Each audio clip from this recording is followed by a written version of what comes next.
ఆశ్చర్యకరమైన బైబిల్ పాఠంగా ఎహెచ్కేల్ గ్రంథము 5వ అధ్యాయం చదువుకుందాము. మరియు నరపుత్రుడా, నీవు మంగళ కత్తి వంటి వాడిగల కత్తి ఒకటి తీసుకొని నీ తలను గడ్డమును క్షౌరం చేసుకొని త్రాసు తీసుకొని ఆ వెంట్రుకలను తూచి భాగములు చేయుము.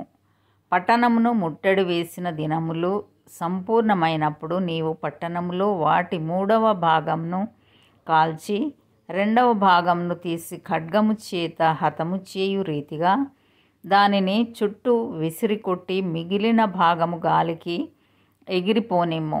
నేను ఖడ్గము దూసి వాటిని తరుముదును. అయితే వాటిలో కొన్నిటిని తీసుకొని నీ చెంగున కట్టుకొనుము. పిమ్మట వాటిలో కొన్నిటిని మరలా తీసి అగ్నిలో వేసి కాల్చుము. దాని నుండి అగ్ని బయలుదేరి ఇశ్రాయేలు వారినందరినీ తగులబెట్టును. మరియు ప్రభువైన యెహోవా ఇలాగు సెలవిచ్చెను, ఇది యెరూషలేమే గదా, అన్యజనుల మధ్య నేను దాని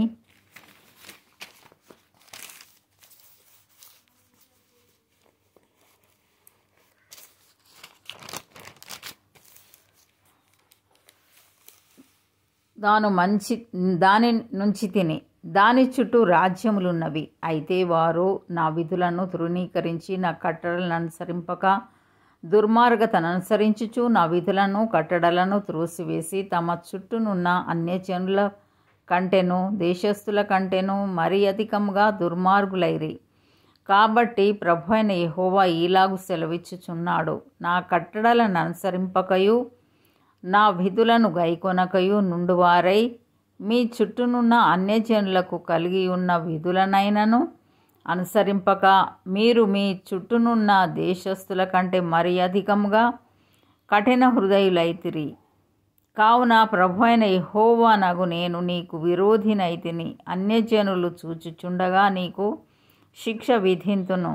నీ హేయ కృత్యములను బట్టి పూర్వమందు నేను చేయని కార్యమును ఇక మీదట నేను చేయబోను కొనని కార్యమును నీ మధ్య జరిగింతును. కావున నీ మధ్య తండ్రులు తమ కుమారులను భక్షింతురు, కుమారులు తమ తండ్రులను భక్షింతురు.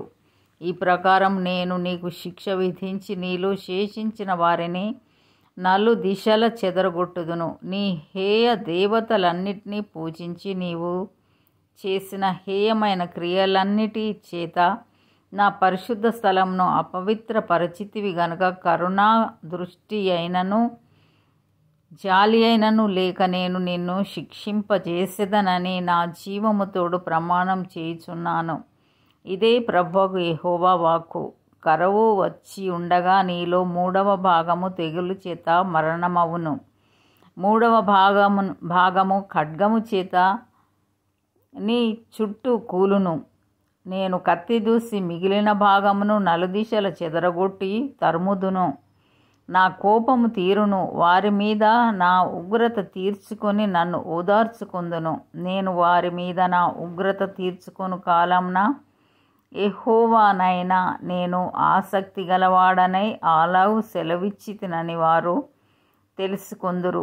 అలాగూ నీ చుట్టూనున్న అన్యజనులలో నిన్ను చూచు వారందరి దృష్టికి పాడుగాను నిందాస్పదముగాను నేను నిన్ను చేయుదును. కావున నీ పోషణాధారము తీసివేసి నీ మీదికి నేను మహాక్షామము రప్పించి నీ వారు క్షయమగునట్లుగా వారిని క్షయపరచు మహాక్షామమును పంపించి కోపం చేతను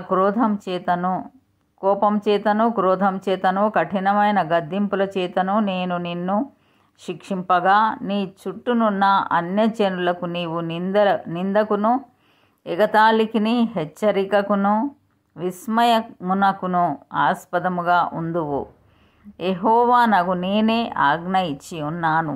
ఈ ప్రకారము నేను నీ మీదికి క్షామమును దుష్ట మృగములను పంపుదును. అవి నీకు పుత్రహీనత కలుగచేయును. తెగులును ప్రాణహానియు నీకు కలుగును. మరియు నీ మీదికి ఖడ్గమును రప్పించెదను. యెహోవానగు నేనే ఈలాగు ఆజ్ఞ ఇచ్చుచున్నాను. ఇంతటితో ఈ దినం కొరకైన బైబిల్ పాఠము సరి.